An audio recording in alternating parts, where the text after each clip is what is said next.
Assalamualaikum dan salam sejahtera kepada warga UiTM dan semua penonton. Terima kasih kerana bersama dengan kami hari ini di segmen Friday.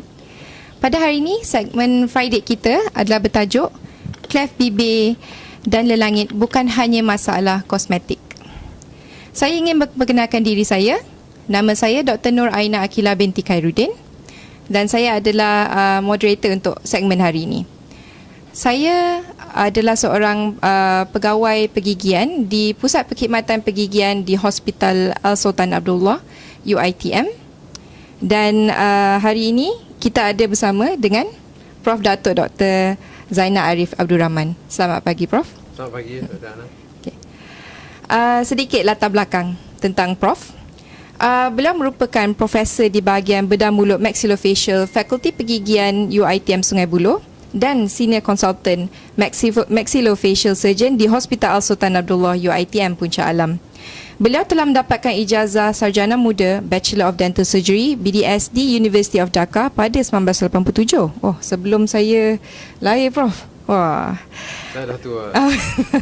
Sebelum mendapatkan ijazah Sarjana Master of Science Degree in Oral Surgery di Eastman Dental Institute, London pada 1993. Beliau mendapat kelayakan fellowship dari Royal College of Surgeons in Ireland pada 1995 dan dari Royal College of Surgeons of England di 1999. Beliau telah memegang pelbagai jawatan di pelbagai institusi pergigian sepanjang perkhidmatan beliau, antaranya sebagai mantan dekan di Fakulti Pergigian Universiti Malaya. Bidang kepakaran beliau terutamanya adalah di bahagian oral cancer, craniofacial deformity dan reconstruction dan cleft lid dan palate. Baik. Sebelum kita melihat presentasi daripada Prof, saya ingin memberikan sedikit introduction kepada para penonton tentang klef bibir dan lelangit. Klef bibir dan lelangit ini merupakan masalah kongenital yang paling kerap berlaku di seluruh dunia yang melibatkan bahagian muka daripada pesakit. Di Malaysia, telah dilaporkan bahawa 1 dalam 700 kelahiran bayi mengalami masalah klef. So, itu adalah agak common ya, Prof. Agak tinggi. Betul. Kesedaran klef di Malaysia semakin meningkat sejak pelbagai kempen kesedaran klef bibir dan lelangit Malaysia ataupun CLAPAM diadakan.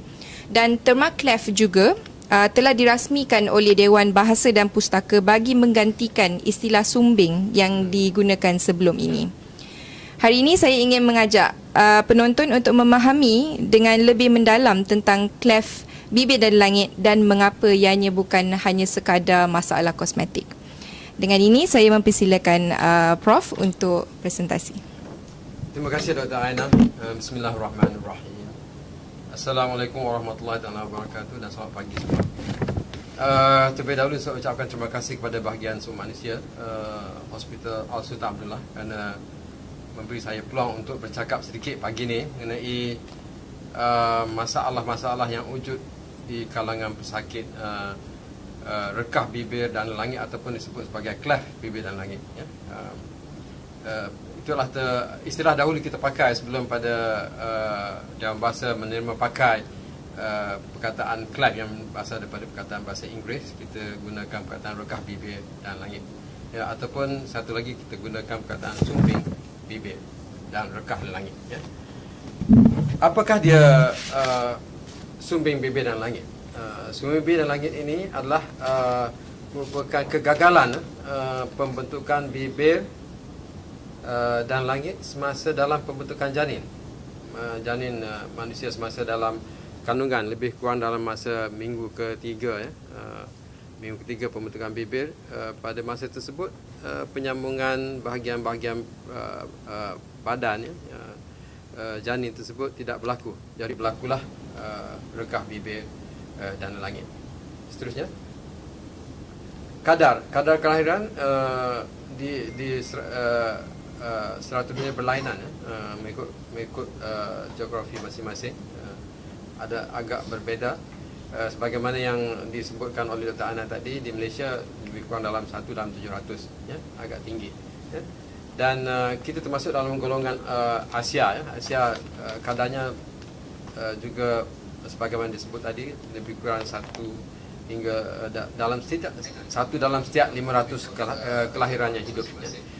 Namun di barat juga, sebelum ini slide lagi, slide yang sebelumnya, masih di slide yang sebelumnya, kadar insiden di barat juga agak tinggi ya, iaitu di kalangan kulit putih ya, di kalangan masyarakat kulit putih juga ada tinggi, lebih kurang dalam 500 dalam setiap 500 hingga 600 kelahiran yang hidup. Yang kita nampak di sini di kalangan golongan negro ya, negroid ataupun bangsa daripada Afrika ya, kadar kelahirannya agak rendah. Ianya hanya ada satu dalam 2000, satu dalam 1211 kelahiran. Slide yang seterusnya. Puncanya, apakah punca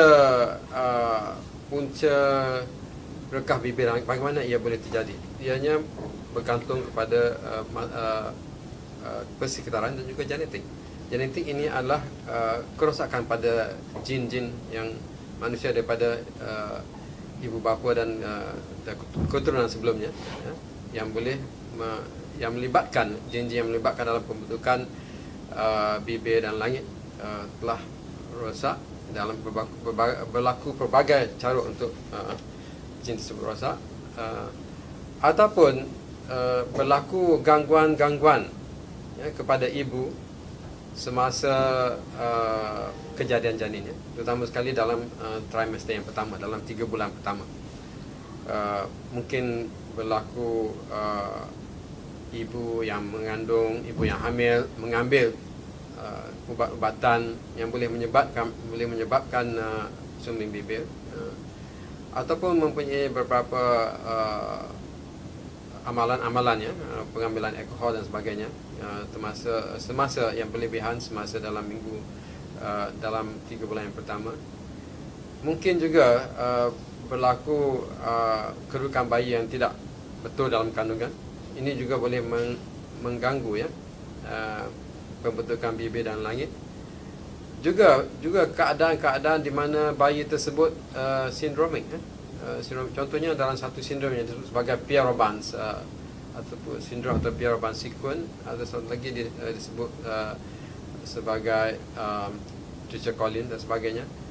Biasanya Pierre-Robin ini keadaan rahang bawah tidak membesar. Jadi rahang bawah ialah yang membawa lidah,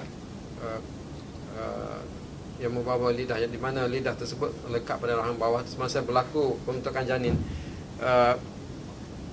Lidah manusia, lidah janin berada di antara celahan langit ya. Jadi bila lidah tidak dibawa ke bawah untuk membolehkan langit ini bersambung, maka berlakulah rekah bibir langit ya. Jadi dalam kandungan, dalam sakit Pierre-Robin, itulah perkara yang berlaku. Ini adalah bayi yang baru lahir, yang dilahirkan di Hospital Sultan Abdullah dalam hujung bulan lepas ya, masih baru. Di sini kita dapat melihat di mana bibirnya tidak bersambung dan terdapat juga persambungan di antara bahagian mulut dengan bahagian ruang hidung ya, iaitu rekah langit, dan keadaan bentuk hidung juga telah ditarik oleh otot-otot otot-otot bibir tersebut, menyebabkan bayi tersebut mempunyai paras rupa yang tidak menyenangkan untuk dilihat. Seterusnya, inilah masalah-masalah yang perlu diselesaikan apabila lahirnya seorang bayi dengan cleft bibir dan langit ya. Yang pertama sekali, impak yang besar adalah kesan ke atas ibu bapa pesakit tersebut. Kesan ini kadang-kadang amat ketara ya, dan boleh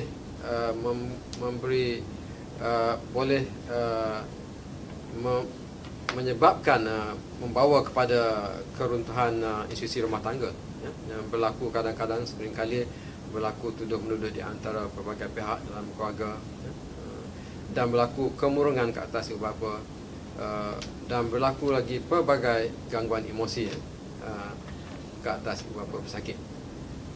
Masalah yang kedua ialah kehilangan keupayaan untuk menutup mulut kerana berlaku sumbing ataupun bibir tidak bersambung. Bila berlaku bibir tidak bersambung, keupayaan untuk menyedut tidak berlaku di sini, ya, kerana terdapat kebocoran udara pada rekahan tersebut. Jadi bayi tidak boleh menghisap susu, menghisap susu bila lahir, kerana tidak ada kedapan udara untuk memberi kekuatan pada penyedutan tersebut. Hilang kesinambungan tulang alveolus. Tulang alveolus adalah batas tulang yang di mana gigi tumbuh. Bila hilang batas alveolus ini ataupun tulang alveolus ini bila tidak bersambung, bermakna jajaran gigi tidak lagi sempurna. Ya? Dan ruang tersebut hanyalah dipenuhi oleh ruang kosong, udara dan gigi tidak dapat keluar kepada bahagian tersebut. Seterusnya ialah komunikasi ruang hidung dan mulut. Ini boleh menimbulkan pelbagai masalah. Lapisan-lapisan hidung dan lapisan mulut adalah berbeza. Lapisan dipanggilnya lapisan epiteliumnya ataupun sel-sel yang melapik sel-sel pada dinding hidung dan dinding mulut adalah berlainan. Jadi fungsinya berlainan, ya. Yang sel-sel dalam mulut adalah untuk menampung makanan yang ada di situ, dan ruang hidung selnya adalah untuk menampung udara. Jadi bila kita makan, bila ada pemakanan dan bila makanan masuk daripada mulut ke ruang hidung, berlaku ketidakselesaan bagi pesakit. Itu juga menghalang proses pemakanan bayi. Dan komunikasi ruang hidung dan mulut juga akan menjejaskan pertuturan, bahagian pertuturan, terutama bahagian vowel, ya, vowel dan konsonan pertuturan, di mana pesakit kemudiannya bila mula bertutur akan bertutur secara sengau yang disebut dalam bahasa Melayu ataupun hypernasality dalam bahasa Inggerisnya. Dan penyambungan antara ruang hidung dan mulut juga boleh menjejaskan penelanan, proses penelanan ataupun swallowing function, ya. Di mana bila pesakit cuba untuk menelan, sebahagian daripada makanan akan masuk ke ruang hidung, bukannya masuk ke dalam tekak dan terus ke bahagian ke dalam perut, ya. Anjakan dasar elak ini adalah kerana bibir itu tidak bersambung. Dasar elak ini dasar kelopak hidung, ya. Elak ini adalah kelopak hidung. Kelopak hidung akan ditarik oleh otot sebagaimana saya memberi keterangan tadi, dan ini adalah membawa kepada wajah yang tidak begitu senang dilihatnya. Seterusnya, ini saya telah sebut, ya, tidak ada tumpang oropharynx, gangguan pergerakan lidah dan bibir dan langit. Oleh kerana bayi dilahirkan untuk hidup. Jadi bila bayi tersebut dilahirkan dengan tidak sempurna, dia akan cuba mencari jalan untuk menjalankan fungsi seterusnya, maksudnya dengan penyusuan dan penelanan dan sebagainya. Jadi pergerakan lidah bayi tidak normal. Dia akan cuba menutup, lidah akan dibawa untuk cuba menutup ruang hidung dan ruang mulut, ya. Bibir juga akan dicuba untuk untuk menutup bahagian yang rekah. Dan seterusnya adalah ini berlaku setelah bayi yang telah dibuat pembedahan akan menyebabkan parut. Parut tersebut adalah tidak anjal ataupun tidak elastik. Ianya agak keras dan ini boleh memberi gangguan pada pembesaran bahagian tengah muka. Seterusnya, ini seorang pesakit cleft yang sindromik, ya, yang punya pelbagai masalah. Ini adalah satu contoh kelahiran cleft di mana yang jarang berlaku, ya, di mana pesakit ini mempunyai gangguan pernafasan. Biasanya pesakit cleft tidak ada apa-apa masalah dengan pernafasan, tapi pesakit ini oleh kerana bayi ini adalah mempunyai sindrom, ya, kerana ada terdapat lubang di dasar tengkorak dan bahagian otak yang telah terkeluar hingga masuk ke dalam mulut. Kita dapat melihat di situ di gambar yang sebelah kanan, kita dapat kemerahan, ya, di langit. Itu adalah sebahagian daripada otak yang keluar, ya, ke bahagian mulut, dan gelombongan ini mengganggu pernafasan, ya. Gelombang-gelombang ini akan mengganggu pernafasan. Jadi pesakit ini bila kita keluarkan tiub untuk pernafasan, pesakit tersebut akan menangis kerana tidak dapat nafas. Ini adalah yang sering kali berlaku. Maknanya jarang sekali berlaku. Tapi terdapat juga bayi Clive yang lahir yang mempunyai gangguan pernafasan. Seterusnya, kita melihat dengan secara terperinci sekarang ini masalah-masalah yang wujudnya daripada lahir hingga pesakit mencapai usia dewasa. Sebenarnya lahir, masalah yang pertama adalah kesukaran untuk menyusu bayi tersebut. Ya, sebagaimana yang saya terangkan tadi, tidak ada kedapan udara kerana pesakit tidak boleh menutup mulut. Tidak boleh menutup mulut, lalu tidak dapat ada kedapan udara, kuasa untuk menyedut susu adalah terbatas. Ya. Dan juga terdapat kesukaran di mana seringkali susu juga termasuk dalam hidungnya dan akan menyebabkan pesakit tersebut gagging, ya, ataupun kadang-kadang sampai terbatuk, ya. Dan bentuk yang saya terangkan terawal kerana bibir tersebut ditarik dan hidung juga ditarik oleh otot-otot semua, menjadikan wajah pesakit tersebut agak tidak senang dilihat. Ini boleh memberi impak yang besar kepada ibu bapa. Seterusnya, slide seterusnya. Saya meletakkan gambar ini adalah pesakit yang saya rawat pada tahun 1995, semasa bayi lahir. Dan masa kelahiran bayi ini, ibu bapanya tidak keluar daripada rumah sejak daripada tarikh lahir sehinggalah selama 3 bulan bila saya menawar untuk menutup membuat pembedahan untuk menutup bibir tersebut. Jadi dalam masa tempoh tersebut, ibu bapanya telah menutup pintu rumah daripada saudara mara untuk melawat bayi tersebut, dan ibu bapa tersebut tidak membawa bayi tersebut keluar daripada rumah dalam tempoh tersebut. Ini adalah antara kesan impact kelahiran seorang bayi Clive bibir lahir kepada emosi ibu bapa masing-masing. Seterusnya, berlainan juga dengan pesakit ini, ya. Bila saya pergi melihat pesakit ini di dalam ward setelah pesakit ini lahir, ibunya tidak begitu sedih, ya, agak ceria. Jadi saya bertanyakan mengapa tidak ada kesan emosi terhadap ibu tersebut.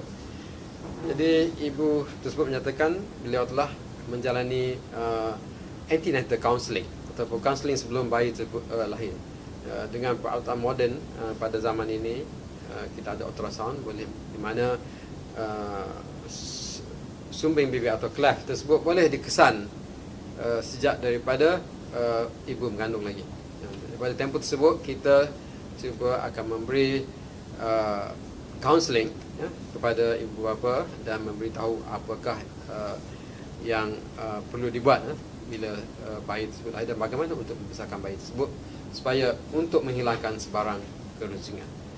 Ini adalah gambar bagaimana kita membuat pelik penyusuan, ya, disebut feeding plate, ataupun pelik penyusuan ini mempunyai dua fungsi. Satu adalah untuk membolehkan bayi menyusu, ya, tanpa dengan menyekat susu daripada mengalir ke dalam hidung. Itu adalah satu fungsi feeding plate. Satu lagi adalah untuk dia juga berfungsi untuk mendekatkan, untuk merapatkan bahagian rekah tersebut, bahagian bibir yang rekah, ya. Mempunyai dua fungsi. So inilah tata cara untuk membuat sebuah feeding plate. Kita perlu mengambil impression ataupun mengukur bahagian bentuk dalam mulut, ya, untuk mendapat sebuah model, ya, di mana kita boleh membentuk plate tersebut. Ya, seterusnya,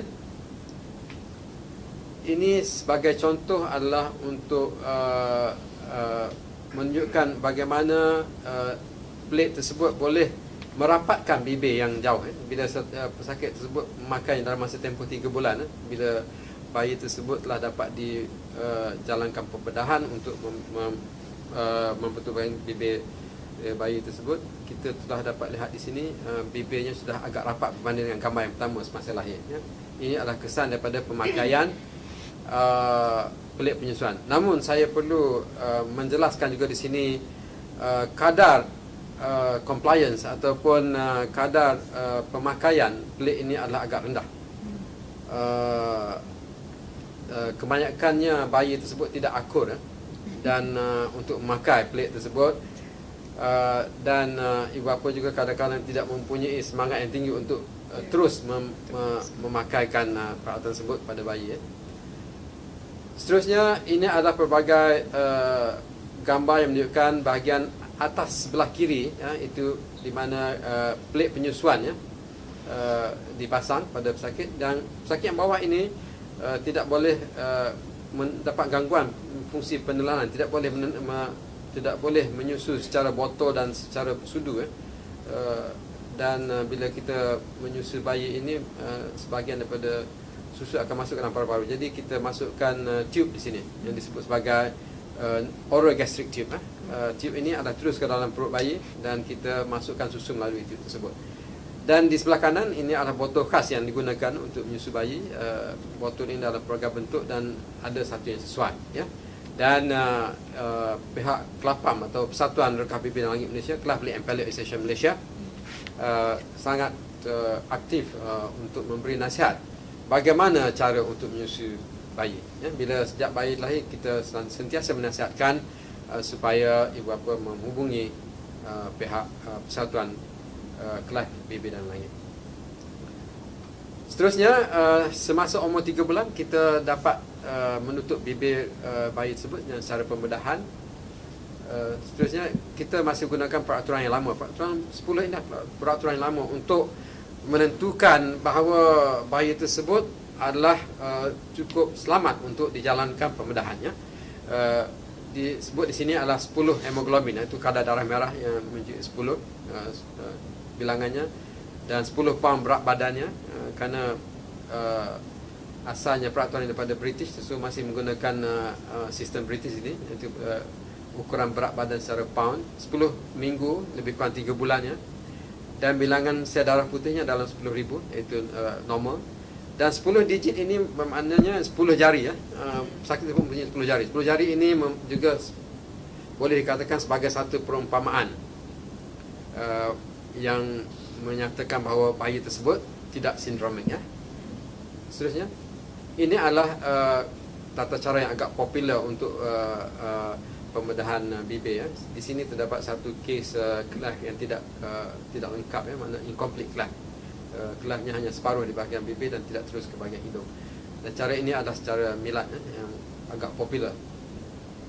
Seterusnya, dan gambar di sini menunjukkan pesakit ini adalah sindromik, ya. Ini disebut sebagai Binder syndrome, ya. Binder syndrome di mana sumbernya ada berlaku di tengah-tengah mulut, ya. Dan pesakit ini hanya ada 4 jari, ya. Itulah saya contohkan. Biasa pesakit yang sindromik ini mempunyai jari yang tidak cukup atau jari yang lebih dan sebagainya, ya, atau jari yang tidak normal. Dan gambar yang di sebelah kanan adalah pula pesakit yang semasa saya membuat projek pembedahan sumber bibir langit di Bangladesh, ya, di mana kita dapat pada setiap kali lawatan di sana kita dapat menjalankan pembedahan ke atas 50 orang pesakit, ya, selama 5 hari. Ini secara bersama. Ini adalah projek daripada Mercy Malaysia, ya, Mercy Malaysia. Dan saya tunjukkan gambar sebelumnya lagi. Balik ke gambar pesakit ini, dia adalah sudah menjangkau 3 bulan lebih, tapi berat badannya agak kurang, ya, kerana makanannya tidak sempurna. Ya, ini contoh berat badan yang tidak cukup. Jadi biasanya kita tidak dapat jalan kemudahan untuk pesakit. Jadi kita perlu mendapatkan bantuan dietitian dan sebagainya untuk membina balik berat badan, untuk menambahkan berat badan supaya ia cukup lebih kurang dalam 10 pound, sebelum menjalankan kemudahan. Seterusnya, pelbagai di sini ada gambar sumber bibir yang cukup, yang terus yang lengkap sampai ke hidung, ya, dan juga tata cara pembedahannya. Seterusnya, ya, ini juga sumber bibir juga yang unilateral yang sebelah, dan gambar sebelum dan selepas pembedahan. Seterusnya, ini adalah dipanggil tertiary cleft, ya, di mana sumbingnya, cleftnya sampai ke mata. Ya, cleft ini jarang juga berlaku, ya. Ini tidak sama dengan kadar sumbing bibir dan langit biasa atau cleft bibir langit biasa. Ini disebut sebagai tertiary cleft, ya, tertiary cleft. Dan juga gambaran sebelum dan selepas pembedahan. Seterusnya, terdapat pusat-pusat rawatan cleft di serata dunia, sebahagiannya di Jepun dan juga di Eropah dan juga di Amerika Utara, ya. Mereka menutup sumber baby pada hari pertama kelahiran, ya. Saya pernah lihat di United Kingdom, di London, ya, di mana di Mount Vernon Hospital mengadakan pembedahan pada hari pertama. Mengapa dijalankan pada hari pertama, ya?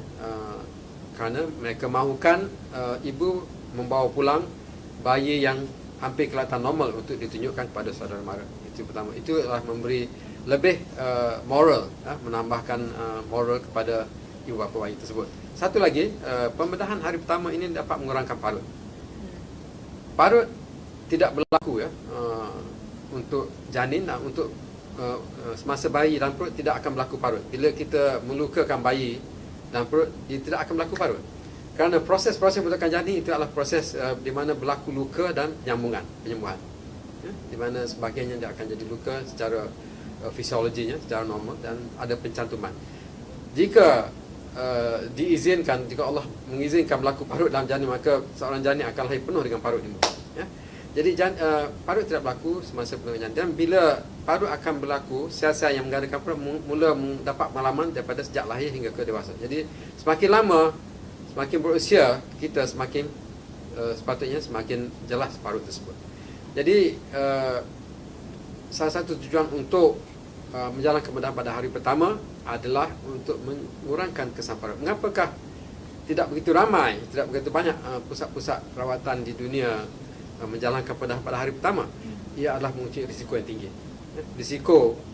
Risiko untuk berlaku sesuatu pada bayi tersebut adalah tinggi, kerana bayi pada hari pertama masih baru keluar daripada ke dunia luar dan kita tidak tahu apakah yang ada pada bayi tersebut, kekurangan, ya. So berlaku berbagai risiko. Itu adalah yang perlu dihadapi, ya. Seterusnya kita kepada masalah, kita lihat pada masalah yang berlaku daripada 3 bulan hingga ke 5 tahun, ya. Pada masa tempoh tersebut ada pelbagai masalah. Bayi mula memanggil nama ibu, nama bapa, mama, papa dan sebagainya. Jadi perturutan sudah bermula daripada lebih kurang dalam masa 8 bulan, 9 bulan. Dan terdapat juga masalah pergian dalam tempoh tersebut dan masalah pendengaran.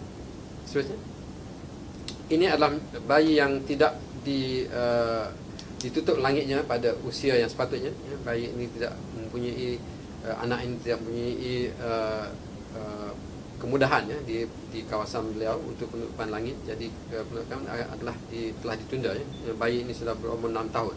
Sepatutnya penutupan langit berlaku pada usia 9 bulan hingga 13 bulan. Seterusnya, ini adalah satu contoh penutupan langit. Ini adalah pesakit yang sudah dewasa, 19 tahun. Pesakit ini juga tidak mempunyai kemudahan, ya, pada usia 9 bulan untuk penutupan langit. Jadi berlaku tersebut, langit tersebut jaraknya agak jauh. Jadi kita menggunakan 2 lapisan di sini, ya. Itulah lebih kurang, ya, gambaran bagaimana langit tersebut ditutup.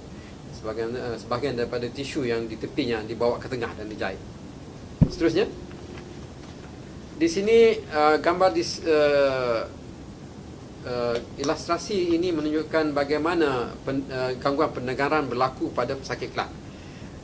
Otot yang membuka tiub di bahagian leher yang menyambung bahagian tengah hidung kepada bahagian dalam tekak, disebut sebagai eustachian tube. Otot yang membuka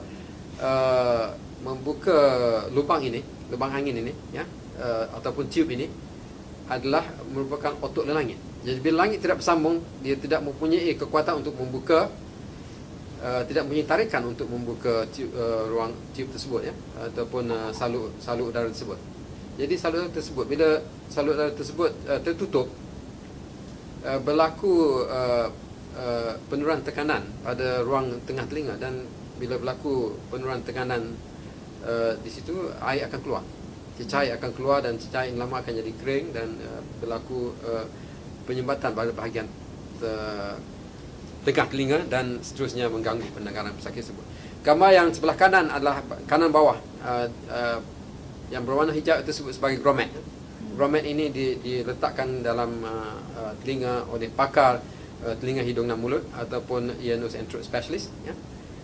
bagi mengimbangi tekanan antara atmosfer di luar dengan bahagian dalam telinga.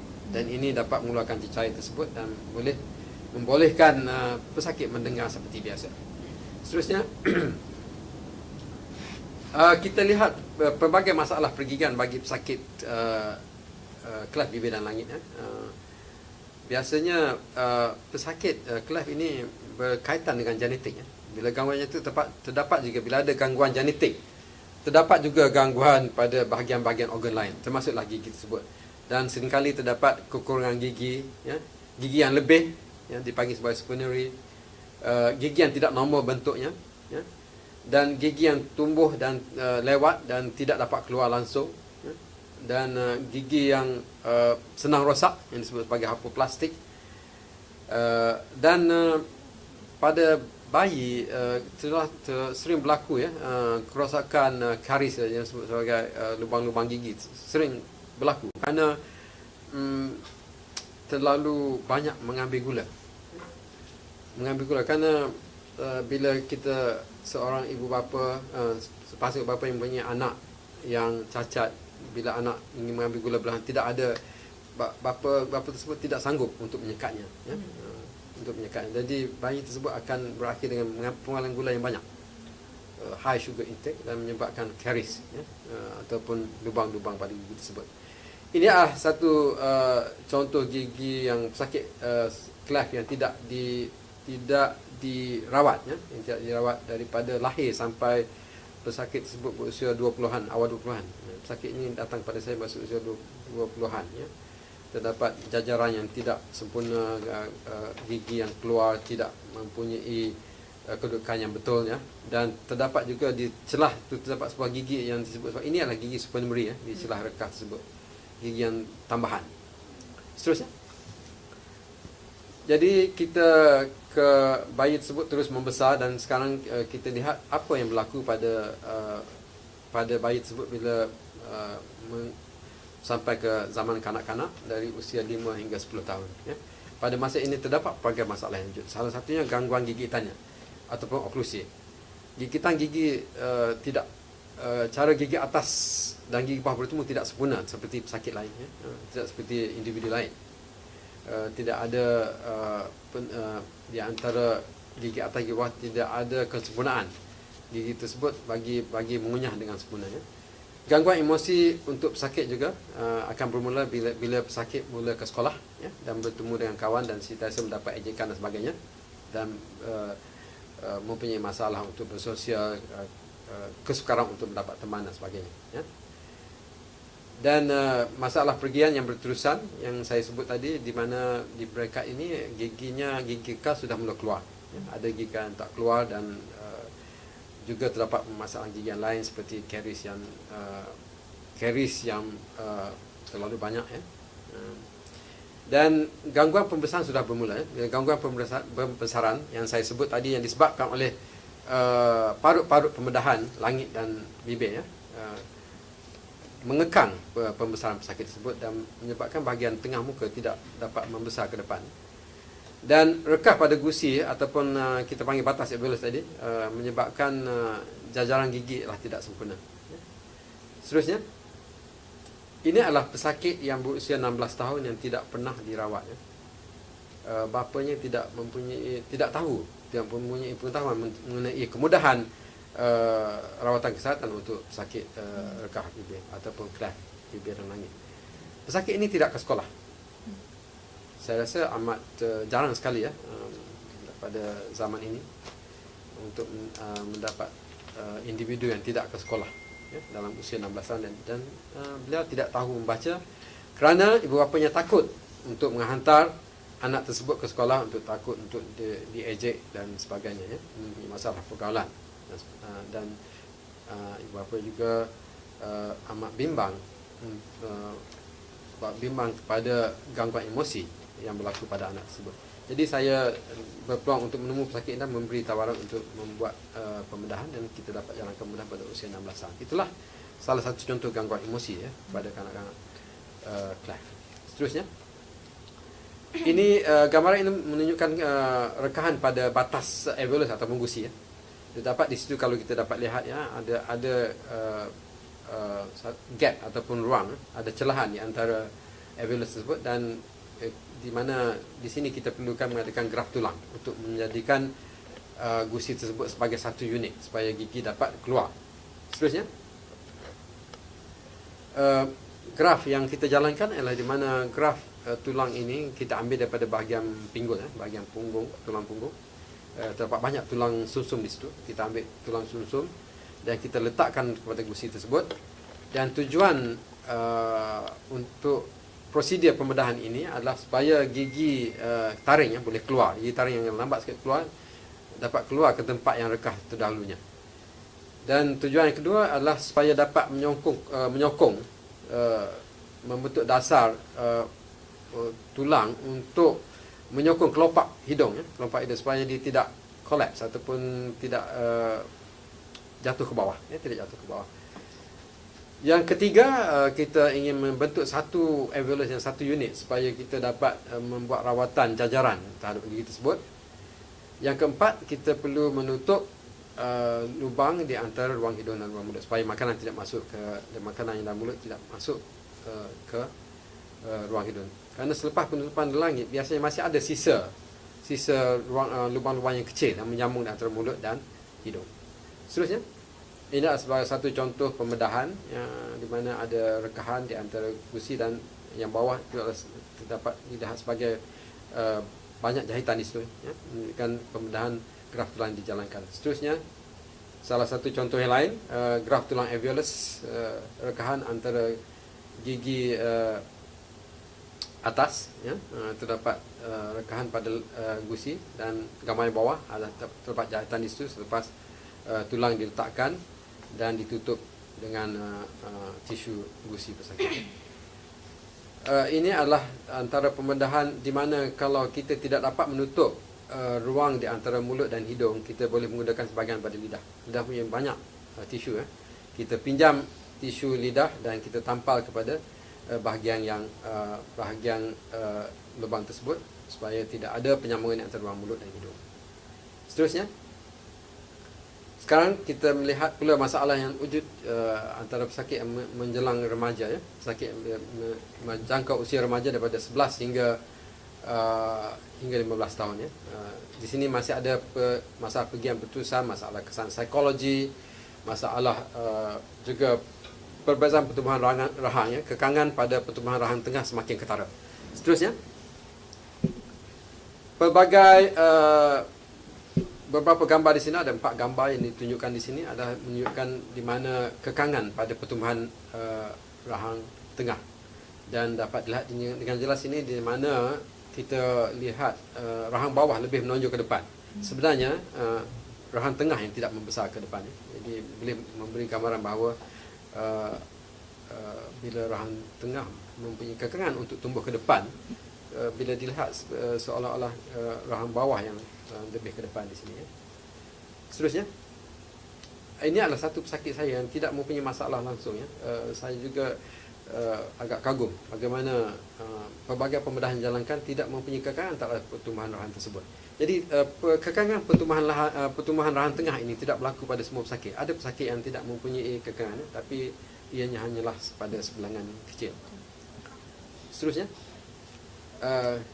contoh pesakit lagi yang mempunyai kekangan pada pertumbuhan rahang tengah, di mana bentuk mukanya sebagai radar, disebut sebagai dish face, dan gambar yang sebelah kanan anda menunjukkan pembedahan dilakukan, di mana kita telah patahkan bahagian rahang tengah dan bawa ke depan, dan keadaan profil yang agak normal di situ.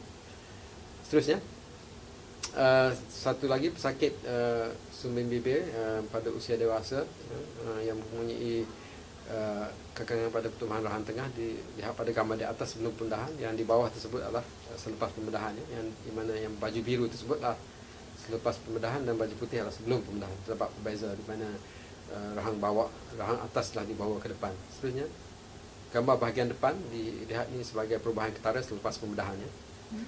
Sebelah kiri adalah sebelum dan sebelah kanan adalah selepas pembedahan. Seterusnya, kita sekarang adalah bila pesakit rekah bibir mencapai dewasa. Inilah masalah yang perlu diselesaikan untuk pesakit yang telah mendapat pelbagai rawatan, terdapat parut dan sisa kecacatan masih ada, dan rawatan pergian juga masih berterusan pada masa ini. Masih ada masalah pergigan di perangkat akhir, dan rawatan terdapat juga beberapa masalah gangguan emosi. Seterusnya, ini adalah antara pesakit yang saya rawat di Bangladesh, di Dhaka, di mana terdapat sisa parut selepas pembedahan yang awal, dan gambar bawah itu selepas dibuang parut dan dijahit semula. Seterusnya, intinya adalah pesakit saya yang saya rawat daripada usia lahir sampai ke dewasa. Ini saya memulakan tugas saya sebagai pakar di Malaysia pada tahun 1995, yang antara pesakit yang terawal yang dibedah. Dan di sebelah kiri adalah hidungnya, di mana tidak berlaku simetri zoom, kelopak hidung agak jatuh ke bawah, dan kita jalankan pembedahan yang disebut sebagai rhinoplasty, ataupun untuk pembentukan hidung. Seterusnya, ini adalah di mana kita lakukan transplant gigi, di ruang kosong yang tak ada gigi itu kita ambil gigi yang tertanam, keluarkan dan kita tanam, dan kita letakkan bracket di situ untuk supaya gigi tersebut tidak bergerak dan dapat sembuh. Seterusnya, itu saja presentation saya menggunakan pembentangan menggunakan slide saya. Seterusnya saya bersedia untuk menjawab jika ada apa-apa soalannya. Terima kasih atas perhatian semua. Terima kasih Prof atas presentasinya tadi. Okay, sementara kita tunggu jika ada apa-apa soalan daripada para penonton. Saya juga ada beberapa soalan juga. Saya ingin menanyakan. Jadi yang tadi bila Prof bagi presentasi itu adalah betul ke yang nama untuk management tadi adalah protokol cleft? Protokol, ya, boleh dikatakan, tapi protokol ini adalah berbeza di tempat-tempat bergantung kepada pakar bedah tersebut. Saya juga ada sebut beberapa kelainan tadi. Betul.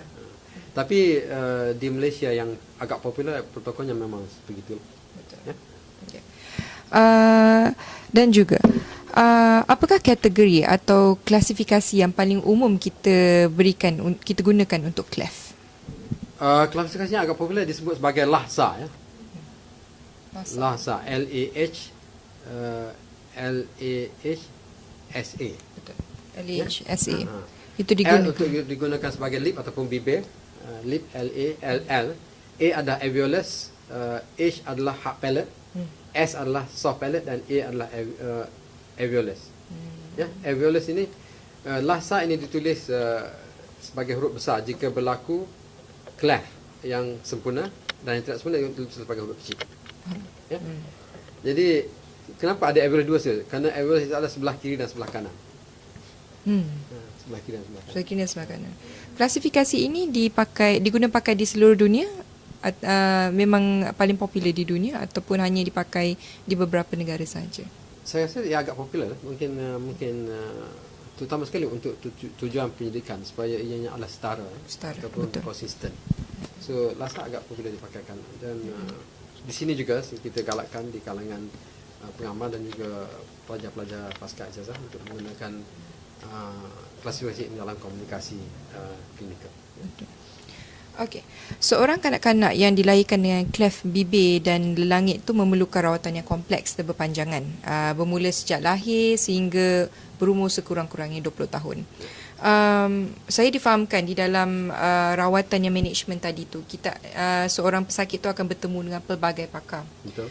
Kita ada term juga yang kita pakai pasukan cleft, betul? Yep. Boleh Prof senaraikan secara ringkas pakar-pakar yang terlibat dalam pasukan tersebut? Rawatan optimum dapat ditawarkan kepada cleft di pusat-pusat yang mempunyai pasukan yang lengkap. Apakah pasukan yang terlibat? Pasukan yang ada pelbagai, termasuklah dalam pasukan bedah adalah daripada plastik dan pembedahan maxillofacial, pakar ENT ataupun telinga, hidung dan tekak, pelbagai bidang-bidang pergian, terutama ortodontik dan pakar pergian kanak-kanak, pasukan sakit puan ya, obstetrik dan sakit puan juga terlibat. Betul. Kerana mereka lah yang dapat mengesan Yang paling pesakit awal. tersebut sejak daripada awal. Betul. Ya, sejak daripada dia bayi itu masih janin ya. Di samping itu kita juga ada pakar genetik, klinikal genetik ya, akan memberi nasihat kepada kita dan juga kepada ibu bapa jika mereka ini mengembangkan keluarga yang seterusnya selepas pada bayi tersebut kelak, pakar genetik. Juga pasukan kaunseling dan pekerja sosial. Mereka yang pasukan yang memainkan peranan yang paling ke depan adalah pasukan Persatuan Rekah Bibir dan Langit. Saya ingin sebut di sini ya, saya amat berterima kasih kepada Persatuan Rekah Bibir dan Langit Malaysia kerana begitu aktif ya, begitu perhatian dan begitu dedikasi dalam tugas mereka untuk menguruskan pesakit tersebut. Dan mereka biasanya mempunyai kontak dengan pesakit ini sepanjang masa ya. Selain daripada itu, pakar-pakar pertuturan juga terlibat ya. Dan kita pada suatu masa saya pernah mendapat perkhidmatan daripada pensyarah linguistik ya, bahasa yang dapat membantu kita dalam pertuturan pesakit. Dan juga kita juga dapat bantuan daripada pakar pendidikan untuk KAS, pada pakar pendidikan untuk kanak-kanak KAS ya, kanak-kanak yang tidak normal, yang kurang upaya dan sebagainya. Kita dapat daripada pensyarah pendidikan KAS ini untuk berada bersama kita dalam klinik ya, untuk bercakap dengan pesakit tentang masalah mereka di sekolah. Jadi pasukannya adalah besar ya? Sangat besar. Sangat besar ya. Terima kasih, Prof. Dan sebaiknya kita perlu ada satu klinik di mana kita dapat melihat pesakit ini bersama dalam satu hari yang sama ya? Seperti satu pusat. Yes, satu pusat disebut sebagai klinik berintegrasi. Klinik berintegrasi. Kita ada yang semacam pusat sebegitu di Malaysia. Ya, kita ada pelbagai. Kita ada di Mesti Melaya dan di ITM juga kita sudah mulakan pembentukannya ya. Dan kita telah mengadakan perjumpaan kita yang pertama. Saya rasa di Perkhidmatan Kesihatan Tentera juga ada. Ya. Pada ibu bapa, para penonton pasti juga di ibu bapa. Ini di komen ada juga daripada ibu bapa dia ada inform dia ada anak juga yang cleft lip and palate. Ya. Jadi ibu bapa perlu tahu yang pakar yang terlibat dalam pasukan tu sangat ramai. Okey, kita ada satu soalan daripada penonton, daripada Puan Rafiza Rasali. Okay, what ethnic group has the highest incidence of cleft lip and palate in Malaysia? In Malaysia,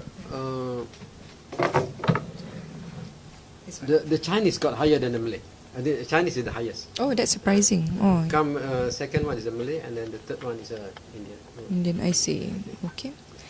Jika ada soalan boleh ni lagi. Silakan. Dan saya rasa kadar kelahiran di negara China juga tinggi ya. Baik, saya juga ada satu soalan lagi. Dalam presentasi Prof tadi, Prof ada tunjuk a few patients yang daripada latar belakang dia, socio-ekonomik dia, yang seperti patient di pesakit di Bangladesh semua. Kos seringkali menjadi kekangan bagi ibu bapa untuk mendapatkan rawatan cleft untuk anak. Apakah bantuan untuk pesakit cleft yang ada di Malaysia? Terdapat pelbagai bantuan ya. Saya rasa yang paling efisien sekali dalam pengurusan ini ialah melalui Persatuan Rekah Bibir dan Langit Malaysia ataupun Kelapa, Lip and Palate Association Malaysia. Mereka menguruskan pelbagai bantuan. Jadi jika ada pesakit yang mempunyai masalah tentang dana untuk pembedahan, sila dapatkan bantuan daripada Persatuan Rekah Bibir dan Langit. Presidennya adalah Encik Zana Azhar. Dan saya rasa semua pesakit cleft kenal dengan Presiden dan ahli jawatan kuasanya dan pekerja-pekerja Kelapa Milik. Dan saya amatlah mencadangkan jika kita ada jika bapa yang punya kelas Rekah Bibir dan Langit, jika ada bayi yang mempunyai sumber bibir, terus saja untuk melibatkan diri mendaftar sebagai ahli Club and Palate Association.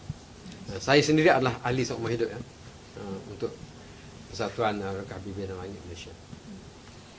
Ada soalan lagi. Ada juga yang ini berhubung kait dengan apa yang Prof bagi dalam presentasi tadi. Di Malaysia masih ada kepercayaan bahawa cleft disebabkan oleh terlanggar pantang larang semasa ibu mengandung. Kalau pada contohnya macam pada masyarakat Melayu, bapa pergi mancing ketika ibu mengandung. Kalau ibu pula menggunakan pinggan atau cawan yang bersumbing. Kalau masyarakat Cina pula mengaitkan ibu mengandung tu dia cuci longkang, menjahit atau menggunakan gunting ketika mengandung.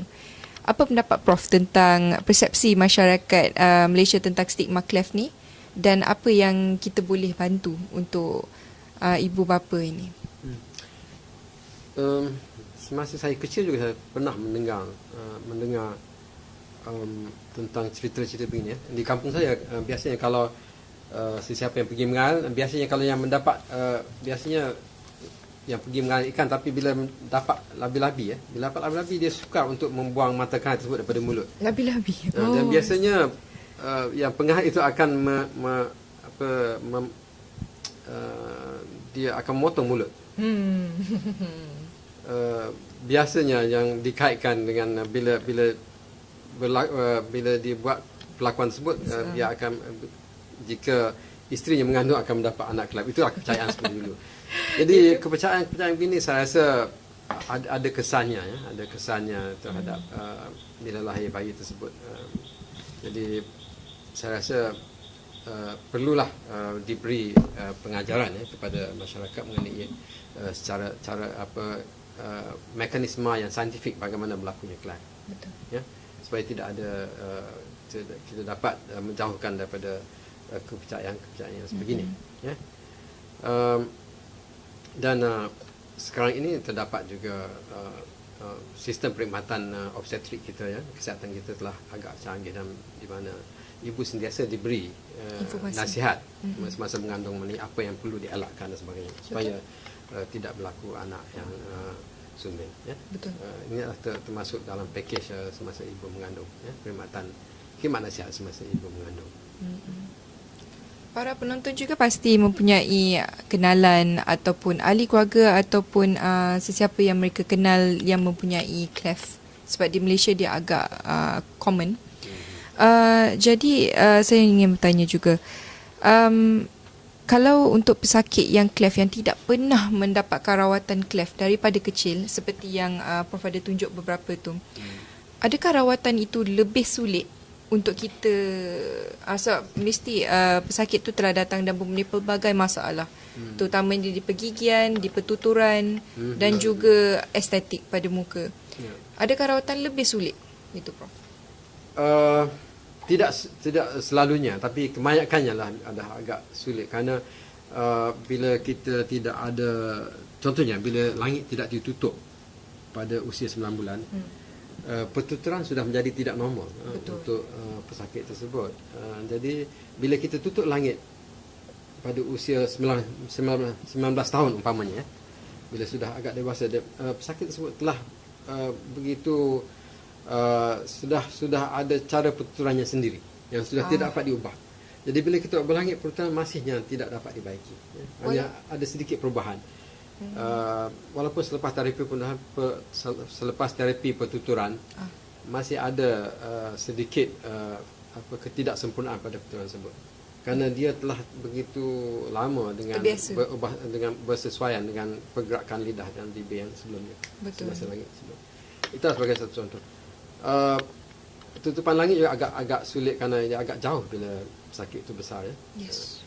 Apa yang bagusnya adalah tidak berlaku kekangan pada bahagian tengah muka bila tidak ada sebarang pembedahan sehingga usia dewasa. Itulah yang baiknya. Betul. Jadi kalau lihat di situ, pembedahannya tidak begitu sulit, tidak begitu complicated dalam keperluan untuk rawatan.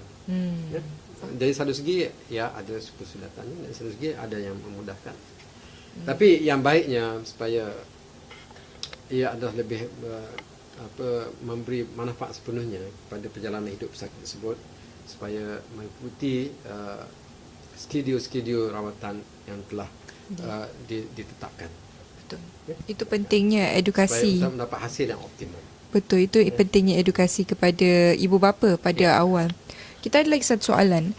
Does maternal smoking during pregnancy increase the risk of getting cleft lip in newborn? Tentang ibu mengandung yang merokok. Dia tidak semuanya berlaku ya, tapi ada yang bukti-bukti yang kajian menunjukkan disebut sebagai fetal hypoxic syndrome. Fetal hypoxic syndrome. So ini adalah menjejaskan pembentukan janin juga. Mungkin dia juga terdapat pelbagai faktor ya. Mungkin pelbagai faktor, bukan hanya satu faktor berlaku, terdapat pelbagai faktor tu. Contohnya rokok dan ada sedikit faktor genetik mungkin akan berlaku ya, yang bercampur berbagai faktor. Betul. Tapi ada risiko ya, terdapat risiko, ada kajian menunjukkan bahawa ada risiko bahawa merokok terutama kali yang berlebihan semasa mengandung ada risiko untuk sulung bibir ya. Ini termasuk sebagian yang disebut sebagai saya sebut tadi fetal hypoxic syndrome. Yes. Dan juga saya juga ingin bertanya balik tentang pesakit yang tidak pernah mendapatkan rawatan cleft dari bayi tadi.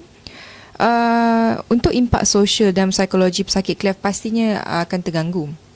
Jadi untuk patient seperti ini, jika Prof berjumpa dengan mereka pada kali pertama, adakah Prof akan merujuk mereka ke psikiatri atau psikologi jika diperlukan? Gangguan emosi ini tidak berlaku pada semua pesakit. Ya, sebagai yang saya sebut tadi. Ada pesakit yang terlalu mempunyai keyakinan diri yang tinggi. Mereka dapat bersosial macam biasa. Ada pesakit